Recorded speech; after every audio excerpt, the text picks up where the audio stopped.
Almost 48 hours after the Las Vegas massacre that left 59 people dead, 20 critically ill and more than 500 injured. A truly sinister picture of gunman Stephen Paddock is beginning to emerge. Police say the wealthy former accountant and high-stakes gambler planned the attack meticulously, wiring money to his girlfriend in the Philippines and installing his own security cameras inside and outside his hotel room at the Mandalay Hotel. Sarah Robson reports. He's coming from upstairs in the Mandalay Bay. Upstairs in Mandalay Bay, halfway up. I see the shots coming from Mandalay Bay, halfway up. Audio from emergency dispatchers in Las Vegas reveals the first minutes of uncertainty as gunman Stephen Paddock rained bullets on a crowd gathered at the Harvest Country Music Festival. I'm inside the Mandalay Bay on the 31st floor. I can hear the automatic fire coming from one floor ahead, one floor above us. Today, as the FBI searched Paddock's room on the 32nd floor of the Mandalay Bay Hotel, Las Vegas police released more sinister details behind his planning of the massacre. We received a call at 10:08 p.m. The best of our estimates and video review, he continued to fire at a progressive successive rate for approximately 9 minutes. As you can see by any video you see in the public space, it was hard to determine where they were coming from. Once it was evaluated, it was coming from the Mandalay Bay. As you can imagine how hard it would be to pinpoint the room from the outside. Officials revealed Paddock wired $100,000 to the Philippines, where Paddock's girlfriend Mary Lou Danley was holidaying with family in the days leading up to the shooting. Clark County Sheriff Joseph Lombardo said Paddock had planned the massacre to such detail. He had booked 2 hotel rooms, had more than 10 suitcases taken to his rooms, and had even installed his own security cameras. There was cameras located outside of the room and inside of the room, along with the firearms. And he had set up how many cameras? I don't know what the specific numbers. Do you know, Aaron? Well, I anticipate he was looking for anybody coming to take him into custody. The FBI said it had found 23 guns in Paddock's hotel room and at least 19 firearms, plus explosives and other ammunition at the 64-year-old's Mesquite home. This individual was premeditated, obviously premeditated. The fact that he had the type of weaponry and amount of weaponry in that room, it was pre-planned extensively, and I'm pretty sure he evaluated everything that he did in his actions, which is troublesome. Eric Paddock said it was beyond comprehension his brother had wired money to his partner and then caused such horror.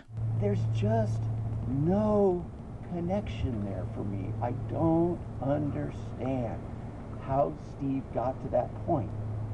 I mean, he didn't plan this for 35 years. He didn't plan this for 35 years. Eric Paddock described his brother as a financially well-off enthusiast of poker and cruises, with no history of mental health issues. When Steve can do this, we are in deep shit. Because there's just nothing there. You find me where someone who's like Steve does this, I hope the hell they find when they do the autopsy that there's a tumor in his head or something. Because if they don't, we're all in trouble. I mean, nobody wants to hear this, but I'm as touched by this. My brother's dead. Who wasn't this guy who did this? He's dead. I liked my brother. Eric Paddock said the family wasn't planning a funeral for Stephen as he wasn't religious and they didn't want any more attention. But while Stephen Paddock's past did not draw police attention, his father's did. It has also been revealed Bruce Erickson, also known as Benjamin Paddock, escaped from prison in the 1970s, where he had been serving a 20-year sentence for robbing a bank. He had run a bingo parlour, which he had registered as a religious institution, although authorities said it was a gambling ring. We are simply a church, and there's no way for them to escape it. Paddock Sr. was captured and sent back to prison, but on his release he disappeared and is now presumed dead, although his death was never formally recorded. 20 people remain in hospital in critical condition following the weekend shooting, and at least 100 others remained in hospital needing further treatment. Trauma surgeon Douglas Fraser said there was still an urgent need for blood donations. This was unfortunately very high caliber rifle, and so the fragments and fracture patterns are a little bit different than we usually see with a handgun, and some devastating wounds associated with such a high caliber.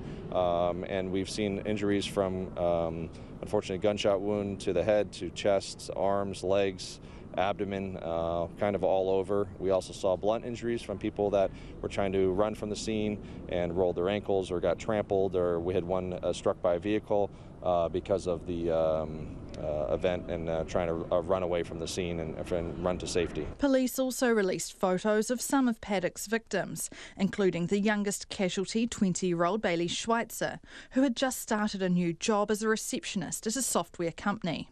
The FBI said the investigation would continue despite Stephen Paddock's death. Homeland Security said there was no evidence to suggest Paddock had contacts with foreign or domestic extremist groups, and he had no criminal history. For Checkpoint, Sarah Robson.